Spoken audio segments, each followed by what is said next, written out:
Every day, companies you've never heard of are making billions selling your personal information. Data brokers scrape your name, addresses, phone numbers, even details about your family and sell it without your consent. Aura fights back. Aura removes your data from broker sites, keeps it off, and alerts you if your info shows up on the dark web. You also get VPN, antivirus, and a password manager. Start your free trial today at aura.com/hidden. Protect yourself now at aura.com/hidden. That's AURA.com/hidden. This is episode 56 of That Shakespeare Life. Hi, I'm writer and swordmaker Sean Flint. Another great method for studying the life of William Shakespeare includes listening to this. It's That Shakespeare Life with my friend Cassidy Cash.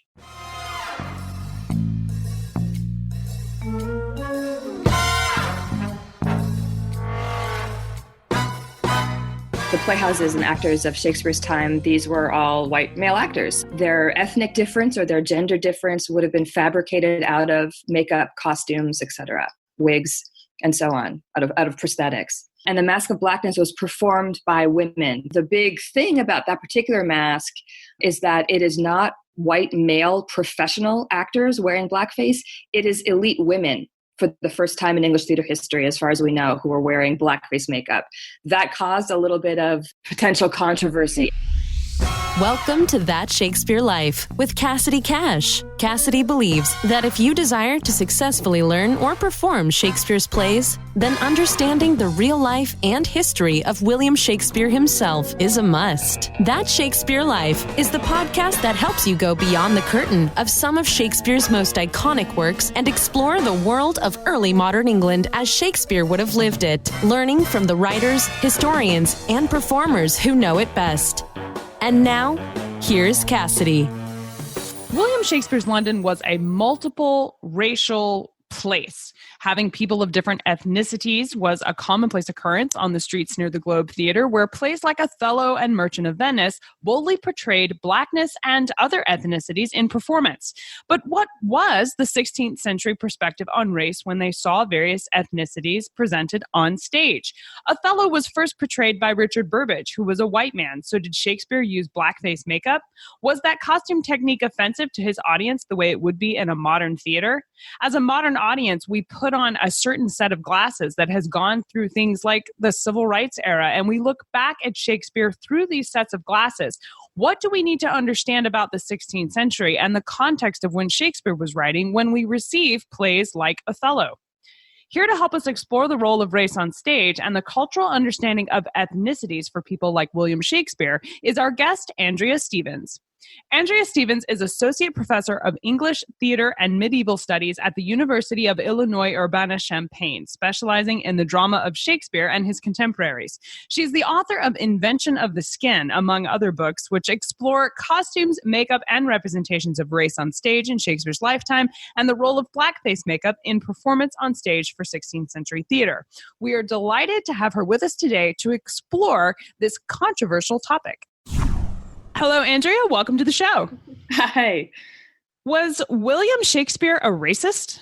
This is an interesting question. So when you sent it to me and I read it, I'm like, what? That gets at a lot of things right off the bat. I guess I'll first say that it's really hard to draw a straight line between Shakespeare's written works, like the works that appeared in his lifetime, and his own religious views, political views, and so on. But I will say he's a man of his time. Trying to figure out what attitudes were about skin color in this period are also quite difficult. I'll say that certainly something like skin color prejudice existed certainly at this time. And you can kind of see that in the plays. Different characters vocalize these ideas in Shakespeare's plays. But at the same time, so think about the particular time. So in the London of Shakespeare's own lifetime is becoming kind of more of an international city. It's certainly not international like a city like Venice, for example, but more people are moving to London. England as a nation is coming into contact with more foreign nations. So there were Black people living and working in Shakespeare's London. They were working in industries that were similar to the theater industry. And not just Black people in terms of culturally and skin color. There were actually Native Americans that were there, and I think Italians I know came over. So there were multiple. There were absolutely lots of, and we're thinking of Africans, we're thinking of lots of Africans from North Africa. There's a heavy trade with North Africa at the time. So certainly Shakespeare would have encountered Black people, had ideas about them, but at the same time, the literature of the period does seem to promote and enact a kind of hierarchy of the races with whiteness as the dominant one. So I think we're seeing at this time a kind of explorations of these ideas of like the supremacy of whiteness over other skin colors, et cetera. But at the same time, I want to kind of point out that these ideas are kind of forming. They're contradictory often. They're paradoxical. They don't all kind of hang together very well. Do you think that some of how we answer this question in terms of whether Shakespeare was a racist, yes or no, kind of is influenced by the history we've gone through that Shakespeare wouldn't have experienced? Certainly. It's virtually impossible for us to answer these questions from outside our own contemporary kind of perspective. So the other way I'd answer that question, I would be to sort of say two things. One, what do Shakespeare's characters say about race? And how do we interpret what they say about race? So you've got characters like Brabantio, clearly entertains Othello as a guest in his house, but doesn't want him to marry his daughter. The Duke in that play doesn't seem to share the same prejudices that Brabantio does. On the other hand, you have virtuous characters like Portia say some pretty damning things about racial difference, right? In Merchant of Venice. So I think these are difficult issues to kind of think through. When discussing the idea of race on stage with Shakespeare, I think Othello jumps to the top of mind for a lot of people because the title character, Othello the Moor, was Black. Now, this was interesting to me because the actor that played the first Othello was Richard Burbage, and he was a white person. So does this mean that in order to portray this character on stage, William Shakespeare would have used blackface makeup? Yes. The dominant theater history line is that the actors, the playhouses and actors of Shakespeare's time, these were all white male actors. So Desdemona was a white man, so was Othello.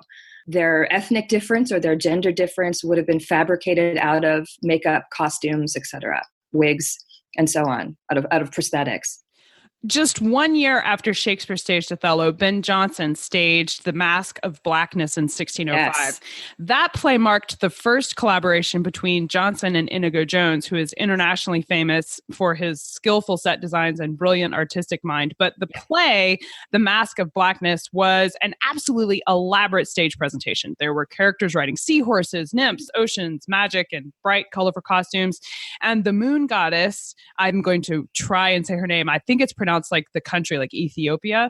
But she tells the daughters of Niger to find a country that ends in Tanya and they will be beautiful once more. And I wondered if this was a commentary on the state of racism in England, since England was called Britannia. So is this an implication there that England considers dark skin beautiful? Well, so let's say a couple of things about this Mask of Blackness. First of all, a mask is in a play, right? So this is a performance that's performed at court. The genre of the mask is quite different from plays in that they're much more about spectacle and allegory. But the crucial thing about the mask genre is that they're private performances at court. And the Mask of Blackness was performed by women, by elite amateur women, including Queen Anna, James's wife. And so the big thing about that particular mask is that it is not white male professional actors wearing blackface. It is elite women for the first time in English theater history, as far as we know, who are wearing blackface makeup. That caused a little bit of potential controversy at home. So there's a quote from Dudley Carleton, who was a spectator at this, who sort of was quite exercised by the spectacle of the Queen and her ladies in this blackface makeup. Because prior to that, at court, when masks involving racial otherness were performed at court, they used masks and kind of gloves and things like that. But in terms of the content of the mask, it 100% enacts this like a kind of beauty myth where the daughters of Niger, of the god Niger, are Black. And in the mask, it's said that they hear that foreign poets are praising white beauty. So they become dissatisfied with their own skin colors and then go on a quest to wash themselves white.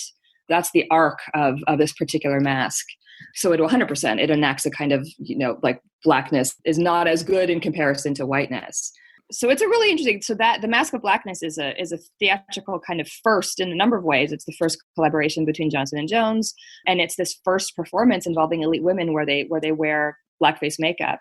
It was really kind of a liberal note as far as I was concerned, because I think we look back at Shakespeare's history and we're viewing it through a set of glasses that Shakespeare wouldn't have had. You know, we have a different perspective than he would have had. And we think of his time as radically different from today.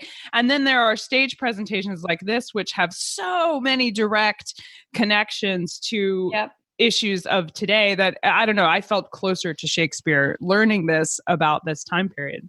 It's interesting. I mean, you think about, Toni Morrison's discussions of the myth of white beauty and how powerful that narrative is, that we're sort of told like that the blonde whiteness is the kind of epitome of female beauty. Well, this mask explores these ideas. What's interesting about the mask, though, is that it has this narrative where these women were shown, they come out and they dance and they're in blackface makeup and in these amazing costumes. They perform, but in the course of the mask itself, they're not shown transformed to whiteness again. So the mask ends with this deferred promise of this like transformation that the spectators don't actually see.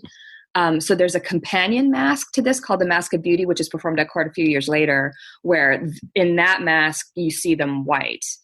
And I could go on, I've written about this extensively, but the reason for this is that at the time, at 1605, 1604, when Othello and when Mask of Blackness were being performed, the technology of blackface makeup itself was such that you couldn't, within the scope of a live performance, actually have the characters black and then white again. Like the makeup was too difficult to kind of take off within the scope of a live performance. It's not until around after, like in the maybe 1620s, that you start having both plays and court shows, court masks, that actually show racial transformations happen within the scope of a performance. Now, the makeup, you mentioned it being hard to remove. The makeup specifically as an artistic choice is something I wanted to ask you about, because according to Michael Liepman, and he wrote a book focused on Inigo Jones, but he mentions the Mask of Blackness, and that they had these title characters ride in on a great hollow seashell, which seemed to float upon and move with the waves, and was accompanied by 6 large sea monsters carrying more torchbearers.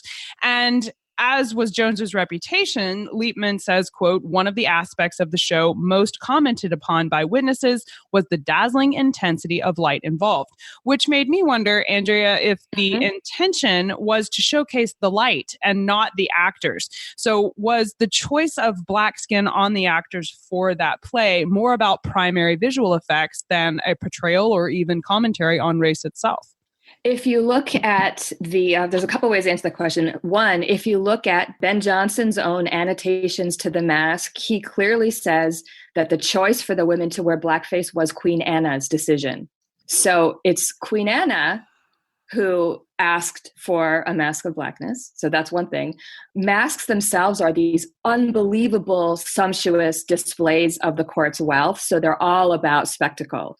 So 100% part of the entire spectacle was the lighting effects, like scenery, like actual kind of scenery that you don't get in the actual public playhouse. What I do think is fascinating, and I would refer readers to, if you're interested in like the actual materials of early modern cosmetics, including blackface for the stage, Farah Kareem Cooper has a book called Cosmetics in Renaissance Drama that talks about what the actual components of this makeup was. Like what they would have used. Exactly. Exactly. And she talks about, and this is actually borne out in the plays, she talks about how reflective these substances were. So I think absolutely that these painted bodies were also kind of reflecting light back and creating this overall kind of spectacle. Yeah. And oftentimes in plays, so every single time you have a black character in an early English play, you often have metadramatic discussions of what this blackness looks like. And frequently that also includes references to the kind of the shine or the glow of that black skin. Now, I found a reference that claims this mask and potentially this kind of commentary on black skin color was actually controversial during Shakespeare's lifetime. And you referenced Dudley Carleton earlier. But yeah, is he saying that blackness is ugly, or is he repulsed by the idea of blackface makeup, or is he defending actual black skin? Because I couldn't understand what the actual controversy was in the 16th century, and I'm hoping you can. Great. It's a great question. So in my reading of Dudley Carleton's comments, which very frequently get printed and quoted whenever a scholar discusses this mask, we often find his little soundbite about the production quoted. It's too bad his seems to be the only kind of widely circulated response to this mask, because it would be interesting to compare his reaction to other people's reactions. I do know that when people like the Venetian ambassador wrote about this mask, they didn't comment. They didn't single out the blackness. For Carleton, it's the sight of the elite white women of the court in the blackface makeup in particular. Again, he's reacting to the fact that this is kind of a theatrical first. This is unusual.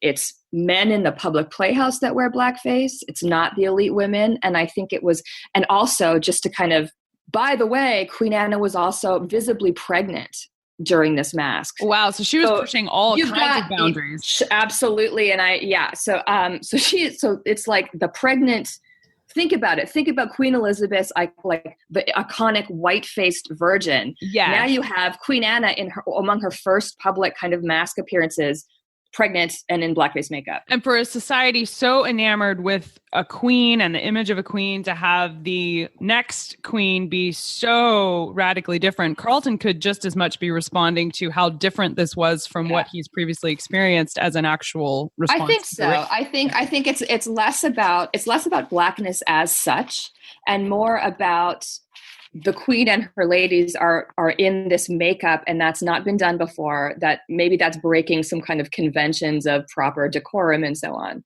So I think it's him reacting to that. I did want to ask about whiteface makeup. Now, you mentioned how Queen Elizabeth would paint her skin white to appear more porcelain in appearance, but plays like Shakespeare's A Winter's Tale also has some of the characters on stage use whiteface specifically. And your book references several works contemporary to Shakespeare's which employ this approach as well. So, Andrea, please explain where whiteface makeup shows up in Shakespeare's A Winter's Tale, and why does this matter in terms of understanding race on stage in early 17th century England? Paint. So cosmetics and paint were a very important tool for the dramatists to kind of convey different kinds of states. So we had blackface to convey racial difference. Whiteface was, think about the boy actor and what they would have looked like to represent women on the stage. You can think about a kind of very uniform white face with those kind of iconic red cheeks. So that kind of painted facade was important to create the illusion of femininity. So whiteness comes into play there. From stage directions and other sources, we also know that like layers of extra kind of white face could be used to convey ghostliness for ghosts. So there's some indication that if a character wants to come on stage as a ghost, you paint them kind of white. Whiteness also comes up in cues for statues. So I would associate whiteface as a theatrical effect, first with just the basic face of the actor to create women, but also for like death, stoniness, statues, et cetera, et cetera. Ovid, one of Shakespeare's greatest sources, tells the story of Autocleitus specifically as someone who is, quote, up to all manner of tricks, accustomed to turn black to white and white to black, a true son of his crafty father.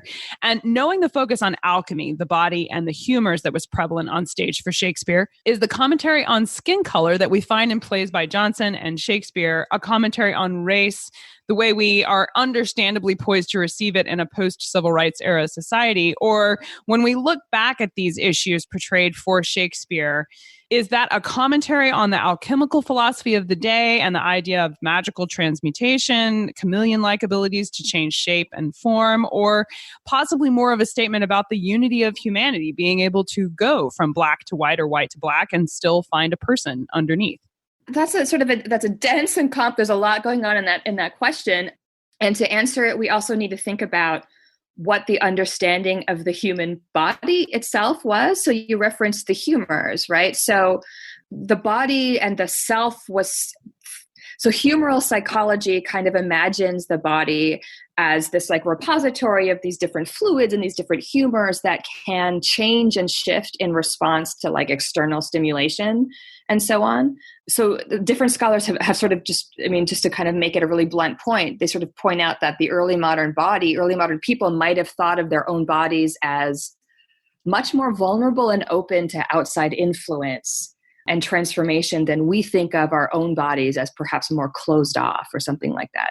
And so I think anytime you think about a painted human body, you are certainly invoking ideas of like the humoral body, the medicalized body, and so on. Whether I think that for the early modern people for Shakespeare in Shakespeare's time, did they think that racial transformations were more possible than we might think of them today? It's interesting. So you have, I would say maybe, you have different narratives of, again, race wasn't necessarily a fixed category yet. People debated what the source of racial difference was. Some theories held it to be about climate.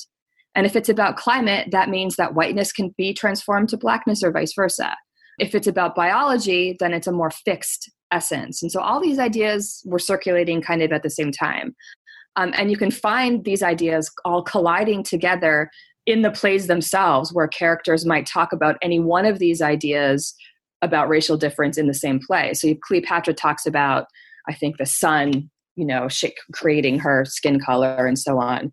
Mask of Blackness calls the women the first form dames of the earth and best beloved of the sun, and assigns their blackness in part to where they are geographically in the world. So all of these ideas are really fascinating, I think, and very complicated. I think, as you rightly point out, that it's really hard, especially in the United States. I'm not American, but Canadian, so close enough. But our understanding of race, as you say, in this post-civil rights world is quite fixed. And it's very difficult enterprise to reconstruct something as complicated as racial ideas at a specific historical time. Yeah, I think there is kind of an insurmountable gap there, because there are realities for Shakespeare's lifetime that are inaccessible without having actually lived there. Yeah. And I guess I just would remind your listeners, though, that actual Black people lived in England and probably were at the Playhouse. Which brings me to a practical question here of theater, in this multi-ethnic society, why didn't Shakespeare just hire the right ethnicity for plays featuring characters from foreign countries? Oh, it's a great question. So the one answer is that because they could not have cared less about issues of representation or accuracy or anything like that, that he had that the King's Men, performed the play, the theater is a business. The performers were the stakeholders in this business, and it was a white male industry. That said, theater historians have generally just assumed that no Black people ever appeared on the Shakespearean stage, but there's at least one scholar named Matthew Chapman who sort of suggests, hey, look at how many Black characters are actually in early modern drama, and look at how many kind of just appear in the stage directions or as non-speaking characters. They may well have been actual Black people in those particular roles, because if we think about court, there's court musicians we have documented, there's Black people appearing in court entertainments and various things. So he suggests that there might be a more visible Black presence in the actual playhouse. Never, after all, is a massive word, and one it's hard to use in the study of history, because there's usually always one example of the thing you think never happened. Right, exactly. I think that's a great point. But overall, I think it's safe to say that those big speaking roles, it's a white men, and until the actresses come in after the Restoration, that it is a white male industry. Well, I think we have successfully demonstrated that this topic is a massive one that we could explore further. Absolutely. And we would love to do that. Could you recommend for us a few books or resources, including some of the ones that you've written that you mentioned earlier, that we can go, and where do we find these, and how can we study this further? Sure. So I would say, and I'll probably maybe send you maybe a list of books so that you have the right actual information. Yes, that would be excellent. I'm not getting the titles wrong. My first recommendation for any of your listeners for a brilliant guide to early modern plays, how they were rehearsed and performed, that might really shift your thinking about a lot of these questions. Not necessarily race, although it does include discussions of race, is Tiffany Stern's Making Shakespeare from Page to Stage. It's just excellent, and it's written for it's a generally accessible book. On the cosmetic question, certainly it's Farrah Cream Cooper's book, Cosmetics. I think it's called Cosmetics in Renaissance Drama. It's Edinburgh Press. And it's in paperback too, so that's accessible. That'll give you, that even contains things like recipes and fantastic, and archival documents that Elizabethan women might have had for how to make white powder for your face or various things and so on. So that's a great resource. I feel weird, promoting my book, but if you're interested. No. if you're interested in paint in general, my book, Inventions of the Skin, the Painted Body on the Early English Stage, we'll talk about all these effects. There's a chapter on blackface, but there's a chapter on blood. There's a chapter on religious drama. The first chapter is on religious drama, and so how certain religious states were conveyed using paint. And there's a chapter on whiteface and death and stoniness. So there's that. That's an excellent resource. I'm glad that you mentioned that because it's the reason I found you because of this book. So well, that's delightful. But the race question itself, there's such a great extensive kind of list that are tackling all the very questions that you raise. There's an actual recent edition of the journal Shakespeare, I think it's Shakespeare Quarterly, where all the articles in that issue are devoted to this very question of how do we think about early modern race? How do we think about our ideas about race now? How do we map them onto ideas about race then? Like all of this gets explored by different scholars in that particular journal. Fascinating. Well, we will link to all of these in the show notes for today's episode. But we ask everyone this next question here at That Shakespeare All right, I'm ready. And that's, what's the one book you would take with you on a deserted island? My friends in England tell me I'm supposed to allow you the complete works of Shakespeare and a copy of the Bible. So your choice would be in addition to those. Well, tell your friends in England that I'm going to gracefully decline their offer of the collected works of Shakespeare and the Bible. So, but I get the same luggage. Allow me to make my face of shock and dismay. So, I think for a desert island, I'd want to tackle. I've read the play of Shakespeare. I'd want maybe to tackle something else. So maybe I would take. This is hard. I would take.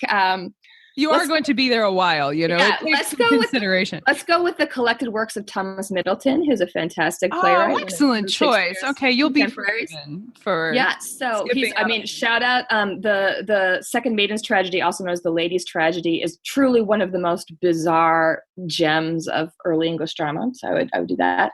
I might also take the new anthology of Renaissance drama, not written by Shakespeare, forthcoming in 2019 from Routledge. So, and maybe I'd add a poetry, like the collected works of Yeats or W.H. Auden or something like that. Very good choice. Well, those are excellent choices, and you'll have a nice, happy deserted island there. Great. Well, what's next for you? What are you working on now that you're excited about?